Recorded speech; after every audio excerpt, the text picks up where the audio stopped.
오늘은 이 소망을 가진 자의 삶, 이런 제목의 말씀 함께 나누겠습니다. 구약 성경 잠언 29장 18절에 보면 앞부분에 묵시가 없으면 백성이 방자에 행한다, 이런 말씀이 나옵니다. 묵시라는 말은 꿈이나 비전 혹은 소망이라는 말로 바꾸어도 큰 무리는 없을 것입니다. 쉽게 이야기하면 꿈이나 비전이나 소망이 없는 사람은 삶을 막 산다라는 말이죠. 아무렇게나 산다, 그런 의미가 될 겁니다. 반대로 이야기하면 묵시가 있다면, 또 꿈이 있고 비전이 있고 소망이 있다면 사람은 자신이 소망하는 것을 이루기 위해 살아가기 마련입니다. 축구 선수가 되기를 소망하는 사람은 축구 선수가 되기 위해서 노력하는 삶을 살게 되죠. 돈을 많이 벌기 원하는 사람은 돈을 많이 벌고 싶은 그 소망을 위해서 살아가기 마련입니다. 그러면 우리 그리스도인에게는 어떤 소망이 있고 그 소망을 이루기 위해서 우리는 어떻게 살아야 할까요? 오늘 본문 3절에 보시면 이런 말씀이 기록되어 있습니다.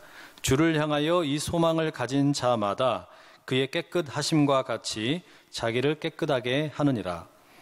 그리스도인에게는 주님을 향하여 이 소망을 가지고 있다, 이렇게 말합니다. 그럼 이 소망이라는 게 어떤 것일까요? 오늘 우리가 읽지는 않았지만 지난주에 살펴봤던 2절의 말씀에 예수님처럼 되는 것이 우리가 가지고 있는 소망이라고 할 수 있습니다. 우리는 살든지 죽든지 예수님처럼 되는 게 우리 소망입니다. 거창하게 다른 어떤 것이 아니라 예수님처럼 살고 예수님처럼 죽는 것이 우리 소망이죠. 그래서 2절에 보시면 우리가 죽음 이후에 예수님께서 십자가에 죽으셨으나 다시 몸으로 부활하신 것처럼 우리도 그렇게 몸으로 부활할 것을 믿는다, 그 소망이 있다라는 겁니다. 그러면 죽음 이후에는 그렇게 되는 소망을 가지고 있는데 죽음 이전에 이 땅에 사는 동안에는 우리가 어떻게 살아야 할까요? 물론 죽기 전에도 역시 이 땅에 사는 동안에도 우리에게 소망이 있다면 예수님처럼 사는 겁니다. 그런데 죽기 전에 이 땅에서 우리가 예수님처럼 살아야 되는 삶을 가리켜서 3절에서는 깨끗함이라고 말합니다. 예수님께서 이 땅에서 깨끗하게 사셨기 때문에 우리에게도 깨끗하게 사는 것이 필요하다, 그런 말씀입니다. 내가 살아도 예수님처럼 사는 것이고 죽어도 예수님처럼 죽고 다시 예수님처럼 부활하는 것이 우리 소망입니다. 그게 우리 그리스도인의 묵시요, 비전이요, 꿈이요, 소망이라는 것이죠. 이런 하나님의 은혜 붙들고 사는 가운데 예수님처럼 되기를 소망하는 저와 여러분 다 되실 수 있기를 간절히 축복합니다. 문제는요, 아직 우리가 죽지 않았기 때문에 죽음 이후의 문제에 대해서는 소망으로 어떤 한켠에 남겨놓고 오늘 본문의 중심을 해서 이 땅에 살아가는 동안에 우리가 품어야 될 소망이 어떤 것일까, 이 이야기에 한번 집중을 좀 해보려고 합니다. 예수님께서 이 땅에서 사시는 동안에 깨끗하게 사셨다. 그리고 우리도 그렇게 깨끗하게 살아야 된다라고 성경이 이야기하는데 이 깨끗함이 도대체 어떤 것이냐라는 말입니다. 오늘 날씨가 참 짓궂죠. 비도 많이 오고 또 요 근래에 그냥 무더위가 아주 기승을 부립니다. 이런 날씨가 되면 많은 사람들이 땀을 많이 흘리게 되죠. 이런 날씨에 잘 씻지 않으면 냄새가 나고 주변의 사람들을 불쾌하게 만들 수 있습니다. 그러면 본문이 이야기하는 이 깨끗함이라는 것은 사람이 몸을 잘 씻는 이런 깨끗함 말하는 것일까요? 그건 아닙니다. 그럼 여러분 이건 어떻습니까? 제 아내는 종종 그 집에서 한 번씩 계절이 바뀔 때라든지 이럴 때가 되면은 집안의 가구를 온통 다 뒤집습니다. 침대 방향을 확 돌리기도 하고 배치를 새롭게 하기도 합니다. 그렇게 대이동을 하고서 이제 집안 전체 청소를 하는 것이죠. 여러분, 그런 날에는 남편들이 집에 들어가기 참 무섭습니다.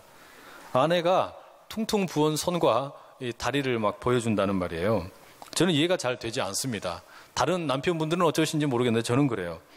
왜 꼭 그렇게 몸을 혹사해 가면서 청소를 해야 하나, 그런 생각이 듭니다. 그래서 왜 그랬냐라고 물으면 어떻게 돼요? 혼납니다.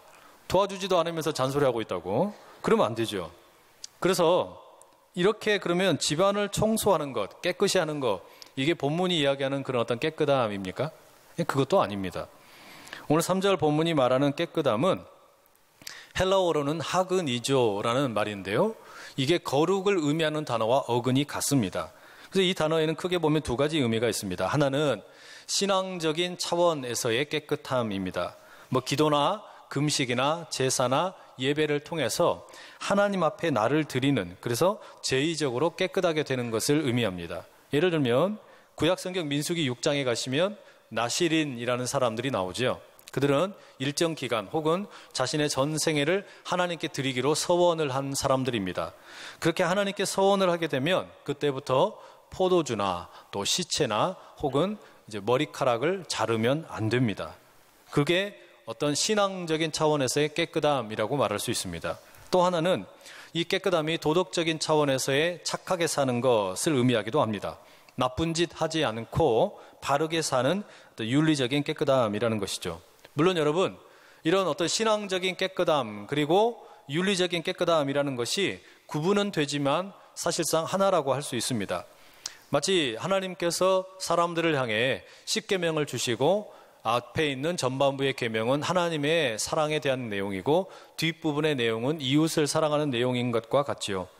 깨끗한 신앙이 하나님을 향한 사랑이라면 깨끗한 도덕은 이웃 사랑이라고 할 수 있습니다. 그러니까 예수님께서 이 땅에 사신 것처럼 나도 그렇게 살고 싶다. 우리의 소망이 그건데 예수님이 깨끗하게 사셨다라고 할 때 그 예수님의 깨끗함이라는 것은 한편으로는 하나님을 뜨겁게 사랑하는 것이고 또 한편으로는 사람들을 뜨겁게 사랑하는 삶이었다라는 겁니다. 그런데 오늘 본문 5절에는 그 예수님의 삶에 대해서 조금 덧붙여서 이렇게 말합니다. 그가 우리 죄를 없애려고 나타나신 것을 너희가 아나니 그에게는 죄가 없느니라. 예수님께서 우리 죄를 없애려고 오셨다. 죄를 파괴하기 위해 오셨다라고 말합니다. 왜 예수님께서 이 땅에 오셔서 죄를 없애려고 하십니까? 그 이유는 우리가 하나님 앞과 사람들 앞에서 깨끗하게 살고 싶은데 자꾸 이 죄라는 녀석이 우리를 더럽게 만들기 때문입니다. 그래서 예수님께서는 우리를 더럽게 만드는 그 죄를 멸하시려고 이 땅에 오셨다라는 것이죠.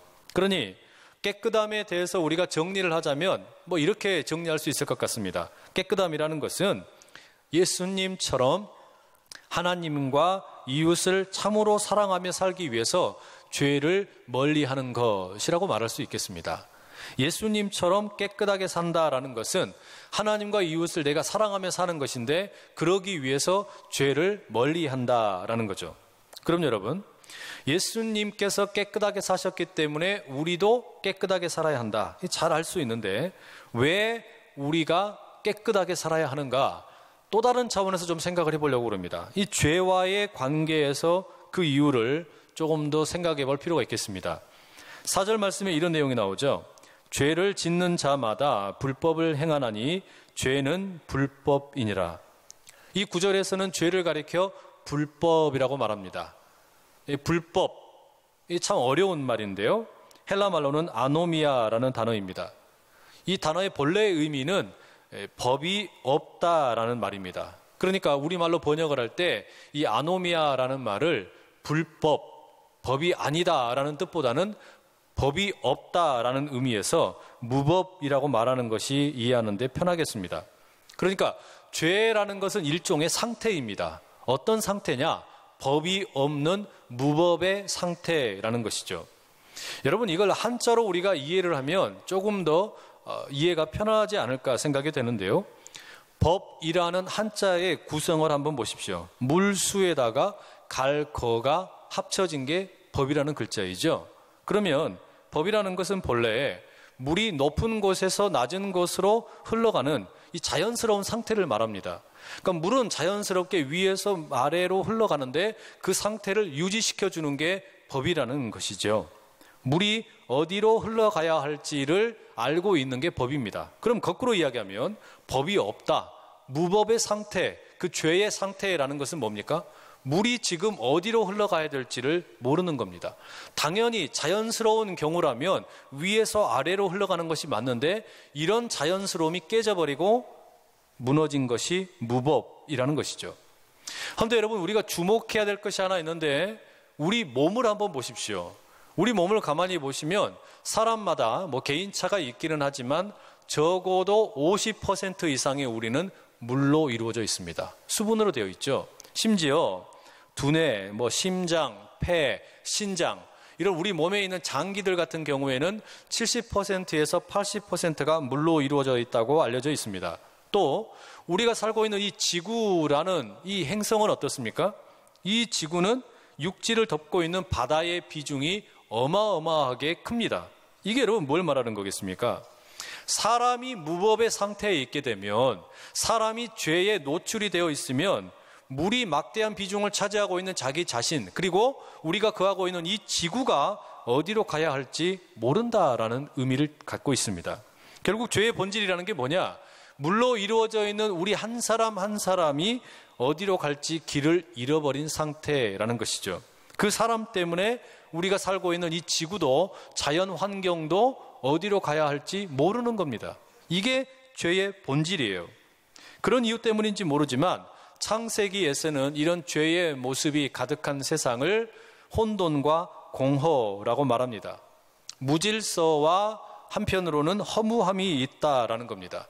어디로 가야 될지 모르는 인생이다 보니까 두 가지 특징이 나타나요. 질서가 없어요. 카오스의 상태에 있다는 말입니다. 또 한편으로는 인생이 허무하게 느껴지는 거예요. 이게 인생이 법이 없는 상태, 무법의 상태의 모습입니다.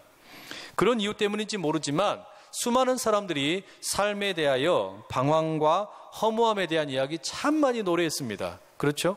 우리가 잘 아는 가수 최휘준은 인생은 나그네길 어디서 왔다가 어디로 가는가 이렇게 노래했죠. 가수 이미자는 석양이라는 노래에서 꽃피던 봄날은 어느덧 가고 낙엽의 가을마저 저물어 가네. 인생은 나그네, 나그네 인생길은 홀로 갈 머나먼 길. 4분의 4박자가 느껴지지 않으세요? 33세의 나이에 세상을 떠났던 가수 김정호도 나그네라는 노래를 너무너무 구슬프게 부릅니다. 이런 노래 듣고 있으면 막 외로움이 무한대로 몰려오고 왠지 더 허무하게 막 느껴지는 겁니다. 유명한 작곡가 프란츠 슈베르트는 자신이 가장 존경했던 음악가 베토벤이 1827년 1월에 세상을 떠나고 또 자신이 좋아했던 시인 빌헬름 밀러가 9월에 세상을 떠나자 이 10월 달에 그해 10월에 자신이 좋아하는 이 밀러라는 시인의 시에다가 곡을 붙여서 겨울 나그네라는 가곡집을 완성합니다. 그리고서는 그 다음 해인 1828년에 31살의 나이에 요절하게 됩니다. 이런 가수들과 작곡가가 인생의 허무함을 노래하는 것은 어떤 의미에서는 타당합니다. 우리는 마치 물이 그렇듯이 어디서 와가지고 어디로 가는지 모르며 살아가는 나그네 인생이기 때문입니다. 그건 부인할 수 없는 사실입니다. 하지만 여러분, 우리가 이 땅에서 살아가는 삶이라는 것이 그냥 아무렇게나 흘러가다 보니까 무질서하고 허무한 그런 혼돈과 공허함의 인생으로 계속해서 살 것인지, 아니면 무언가 삶의 의미가 있다면 어디에 있을 것인지, 여러분 이거 우리가 선택을 잘 해야 되지 않겠습니까? 어디로 흘러가서 그대로 그냥 끝나버리는 인생이 될 거냐, 아니면 의미를 갖는 인생이 될 거냐. 바로 그런 이유 때문에 하나님께서는 이스라엘 백성들을 출애굽하신 후에 그들에게 율법을 주셨지요. 아무렇게나 사는 인생 되지 말고 바른 길을 따라 사는 인생 되라. 그래서 하나님께서 이스라엘에게 율법을 주신 겁니다. 잠언 29장 18절 앞서 말씀드렸지만 묵시가 없으면 백성이 방자히 행하거니와 그 뒤에 이어지는 말씀이 이렇습니다. 율법을 지키는 자는 복이 있느니라. 그러니까 율법을 지키는 자에게는 복이 있다. 꿈이 없고 비전이 없고 소망이 없는 인생은 아무렇게나 방황하면서 살지만 하나님께서 주신 인생의 법, 어디로 흘러가야 하는지를 아는 인생은 복이 있는 인생이라는 겁니다. 문제는 하나님께서 이렇게 우리 사람들에게 율법을 주셨는데 죄라는 놈이 그 율법을 사람을 살리는 법이 아니라 오히려 죽이는 법으로 만들어버렸습니다. 사망의 법으로 만들어버린 것이죠. 그래서 하나님께서 예수님을 보내셨습니다. 그 죄의 문제를 해결케 하기 위함이시죠. 그리고 결국으로는 죄로 인해서 무법의 상태에 빠져 있는 사람들, 어디로 가고 어디에서 왔는지 모른 채 헤매고 있는 사람들을 구원하시기 위해, 그리고 그들이 살고 있는 이 자연 피조 세계를 구원하시기 위해 예수님께서 오셨습니다. 길을 잃어버린 사람들, 그리고 자연 세계가 바르게 흘러가도록 하기 위함입니다. 이게 예수님께서 이 땅에 오셨다 사셨던 그 깨끗함이라는 삶의 모습이라는 겁니다. 그러니 여러분, 우리가 왜 깨끗하게 살아야 됩니까? 그거는요, 그냥 단지 도덕적으로 바르게 사는 데 목적이 있는 것이 아니라 죄로 인한 무법의 상태에서 벗어나서 혼돈과 공허의 상태에서 벗어나서 무질서와 허무의 세계를 이기고 바른 길을 찾고 복된 인생을 찾기 위함입니다. 이 복이 예수를 믿는 우리 모두에게 임할 수 있기를 간절히 축복합니다. 그럼 여러분, 이 무법의 상태에서 다시 하나님의 법을 따라 깨끗하게 사는 것이 어떻게 가능하겠습니까? 오늘 본문의 9절의 말씀에 이렇게 기록되어 있습니다. 하나님께로부터 난 자마다 죄를 짓지 아니하나니 이는 하나님의 씨가 그의 속에 거하며 그도 범죄하지 못하는 것은 하나님께로부터 났음이라. 어떻게 우리가 깨끗하게 살 수 있는가? 성경의 응답은 하나님으로부터 태어나야 한다라고 말합니다. 하나님으로부터 나와야만 우리가 깨끗하게 살 수 있다라는 겁니다. 그것을 달리 말해서 하나님의 씨가 있어야 한다라고 성경이 오늘 말하죠. 이게 무슨 이야기냐면, 앞서서 여러분 우리가 살펴볼 때 예수님께서 이 땅에서 깨끗하게 사셨다. 그것은 하나님 앞에서의 깨끗함과 사람들 앞에서의 깨끗함, 이렇게 두 가지 차원으로 말하지 않았습니까? 그런데 여기서 중요한 것은 순서입니다. 하나님 앞에서 깨끗함이 사람들 앞에서의 깨끗함보다 순서에서 우선된다라는 겁니다. 성경의 비유를 들자면 이런 겁니다. 여러분, 우리 모두는 부모님을 통해서 이 땅에 태어났지요. 그런데 우리가 이 땅에 태어난 것을 부모님이 있고 내가 태어난 것이지 내가 태어난 다음에 부모가 있다라고 말할 수 있습니까? 우리가 그렇게 말할 수는 없어요. 그 순서가 중요하다라는 겁니다. 요한복음 3장에 나오는 니고데모라는 한 사람이 있습니다. 그는 율법에 아주 정통했고 깨끗하게 살려고 노력했던 사람이었습니다. 그런데 영적인 목마름이 있었습니다. 내가 알고 있는 게 전부가 아닌 것 같은 거예요. 그러다가 우연히 예수님에 대한 소식을 듣고 그 예수님 만나기 위해서 밤에 우연히 몰래 찾아가게 됩니다. 그리고 예수님에게 영생에 대해서도 묻고 여러 가지 질문들을 막 던집니다. 그때 예수님께서는 다짜고짜 니고데모에게 이렇게 말씀하시죠. 사람이 물과 성령으로 나지 아니하면 하나님의 나라에 들어갈 수 없느니라. 물과 성령으로 태어나지 않으면 무법의 상태에서 벗어날 수 없다는 말입니다. 하나님의 씨가 있어야 한다는 말이 그런 의미이죠. 예수님처럼 살고 싶다면 예수님께서 하나님으로부터 나오신 것처럼 우리도 하나님으로부터 거듭나야 된다는 겁니다. 물과 성령으로 거듭나야만 그런 삶을 살 수 있다라는 것이죠. 사과나무 씨앗을 심어놓고서 수박 열매가 열리기를 기대할 수는 없습니다. 그건 어리석은 짓이죠. 그렇기 때문에 내가 예수님처럼 깨끗하게 살려면 먼저 중요한 것은 하나님으로 인하여 태어나야 한다. 하나님의 씨앗이 심겨져야 한다. 하나님의 말씀이 들려야 한다. 성령께서 우리를 새롭게 태어나게 하셔야만 한다. 이 믿음이 있으시기를 축복합니다. 달리 말하면 거듭남의 확신이 있으시기를 축복합니다. 두 번째로 생각할 것은 7절과 8절에 기록되어 있는 말씀입니다.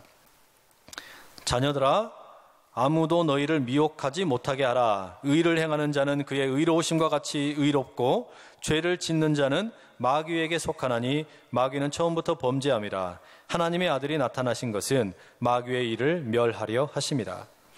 여러분, 여기서 우리가 주목하게 되는 것은 7절에 나오는 의를 행하는 자, 그리고 8절에 나오는 죄를 짓는 자라는 이 구절입니다.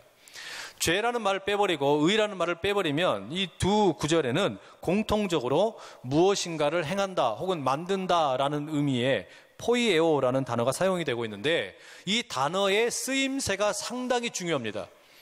의를 행하는 자, 죄를 행하는 자라고 말할 때 이 단어를 어떻게 쓰고 있냐면 동사를 가지고서 현재 분사 능동태를 쓰고 있습니다. 이게 지금 무슨 소린가 싶으실 텐데요. 이걸 앞에 나와서 우리가 비교해 보면 하나님의 씨가 있어야 한다라는 말 하지 않았습니까? 거듭나야 한다라는 말 했단 말이에요. 거듭나야 한다라는 말과 비교해 보면 이 의미가 분명하게 전달이 됩니다. 내가 거듭난다라는 것은 내가 할 수 있는 일이 아니죠. 내가 태어난다 그럴 때 이게 내가 할 수 있는 일이 아니에요. 이건 수동적인 표현입니다. 부모님이 나를 낳아주시는 거지 내가 직접 태어나는 경우는 없습니다. 없어요. 엄마 뱃속에서 지가 알아서 나와가지고 부모님 안녕하세요 인사하는 아이는 아무도 없습니다. 그냥 엄마가 힘 줘서 낳는 것이죠. 그렇게 우리는 수동적인 경험을 하게 됩니다. 그게 하나님께서 우리에게 씨를 심어주시는 것이고, 하나님께서 우리에게 말씀을 들려주시는 것이고, 하나님께서 우리에게 은혜를 주시고 사랑을 주신다라는 말이에요. 그게 먼저 있었던 일입니다. 그런데 우리가 예수님처럼 이 땅에서 깨끗하게 살기 위해서는 먼저는 그렇게 우리가 수동적으로 하나님의 은혜를 받고 하나님의 어떤 역사를 경험하고 하나님의 음성을 듣는 일이 필요하고 거듭남의 경험이 필요한데, 그 이후에 뭐가 필요하냐? 하나님으로부터 받은 것과 함께 이제는 내가 행하는 능동적인 역할이 필요하다라는 거예요. 그래서 의를 행하는 자 또는 죄를 짓는 자, 이런 표현을 쓰고 있는데 이 두 개가 다 현재 분사 능동형입니다. 그러니 내가 마귀처럼 산다라는 것, 마귀에게 속해 있다라는 것은 일회적인 사건이 아니에요. 한번 죄를 지었다 그래서 마귀에게 속하는 게 아니라는 말입니다. 그러면 마귀에게 속해 있다라는 말은 어떤 의미입니까? 여러 번 반복해서 계속해서 마귀가 좋아하는 일을 행한다라는 의미입니다. 그런 일을 계속해서 행하게 되면 마귀에게 속한 자가 된다라는 말이죠. 이걸 반대로 이야기하면 예수님에게 속한다, 예수님처럼 산다, 또는 의를 행한다라는 건 역시 한 번 착한 일을 했다라는 것이 아니에요. 내가 한 번 그냥 예수님이 은혜를 부어주셔서 예수님처럼 되는 게 아니라는 말입니다. 그 시작은 예수님께서 행하시지만 그 결정적인 일은 예수님께서 내 안에 하나님의 씨앗을 심어주셔서 시작이 되지만, 그러나 우리에게는 성령의 도우심을 입어서 스스로 그 일을 지속적으로 관리하는 일이 필요하다라는 말입니다. 비유하자면 이런 겁니다, 여러분. 예수님께서 내게 심어주신 하나님의 씨앗은 비유하자면 깨끗하게 샤워를 한 거죠. 완전히 깨끗하게 더러운 구정물에 사로잡혀 있던 나를 완전히 깨끗하게 샤워를 시켜주시는 거예요. 그러나 그때 그렇다고 해서 한 번 샤워했다고 그래서 앞으로 계속해서 깨끗합니까? 그건 아니거든요. 그때부터는 뭐가 필요하냐? 어디 밖에 나갔다 오면 손도 씻고, 화장실 갔다 와서 손을 씻고, 또 외출한 이후에 발을 씻고, 이렇게 나를 관리해 줘야만 뭐가 필요합니까? 내가 계속해서 깨끗해지는 거예요. 그걸 말한다는 말이죠. 그러니 우리가 깨끗해지기 위해서는 한편으로는 예수님께서 우리에게 심어주신 이 하나님의 씨앗, 결정적인 이 은혜를 붙잡는 것과 함께 동시에 내가 지속적으로 주님이 기뻐하시는 일을 행하는 게 필요하다라는 말입니다. 이 지속성이 우리에게 있기를 축복합니다. 이게 있어야만 우리가 살 수 있다는 말이에요. 이게 있어야만 우리가 예수님처럼 깨끗하게 살 수 있다는 말이죠. 그 최근에 손영원 목사님께서 그 감옥에 갇혀 계실 때 밖에 있는 분들과 대화를 주고받았던 편지를 모은 책이 발간되었습니다. 그 편지 모음 중에 두 아들 동인과 동신에게 보내는 1942년 12월 7일 편지가 이렇게 기록되어 있습니다. 너희가 비록 공장에서 많은 사람과 교제하게 되겠지만 세상 죄악에는 물들지 않기를 바란다. 생명이 있는 고기는 더러운 바닷물 속에 있어도 짠물이 살갗을 저리지 못하고 진흙 구덩이 속에서 자란 연꽃이 아름답고 향기로운 것 같이 너희도 아름다운 선행으로 생명의 향기를 바라도록 해라. 작은 악이 쌓여서 큰 악이 되고 작은 선이 자라서 큰 성인이 되는 연유이니라. 여러분, 이게 어떤 배경이냐면 이 손영원 목사님께서 감옥에 갇혀 계시는데 가족들이 경제적으로 너무 힘든 겁니다. 그래서 두 아들이 공장에서 일을 하게 되었어요. 그 두 아들이 공장에서 일을 하게 된 것을 보면서 이 목사님이 아버지로서 참 미안한 감정이 들었던 겁니다. 그래서 너희들 그래도 공부해라, 이런 이야기를 들려주면서 뭐라고 말하는 거냐면, 그 공장에서 세상의 사람들과 만나게 되겠지만 물고기가 바닷속에 헤엄쳐 다니지만 절여지지 않는 것처럼, 진흙 속에서 아름다운 연꽃이 피는 것처럼 스스로를 정결하게 깨끗하게 지키라라는 말입니다. 작은 선을 하나하나 쌓아가면서 큰 선이 이루어지게 된다라는 말이죠. 이게 여러분 오늘 본문이 말하는 그 지속성이라는 것과 일맥상통하는 가르침 아니겠습니까? 여러분, 우리가 흔히 한 사람의 인성이라는 것이, 한 사람의 인격이라는 것이 다 타고나는 어떤 요인이 중요하냐, 아니면 유전적인 요인보다는 환경이 중요하냐, 이걸 가지고 논쟁을 하는 심리학자들의 이야기를 듣곤 합니다. 사실은 결론이 없는 논쟁이지요. 이야기하다 보면 결국은 답은 똑같습니다. 결국은 두 개가 다 중요하다는 거죠. 사람의 인성이 형성되는 데 있어서 타고난 유전적인 요인도 중요하고 동시에 환경을 잘 가꾸는 것도 중요하다. 누구나 아는 답입니다. 마찬가지입니다.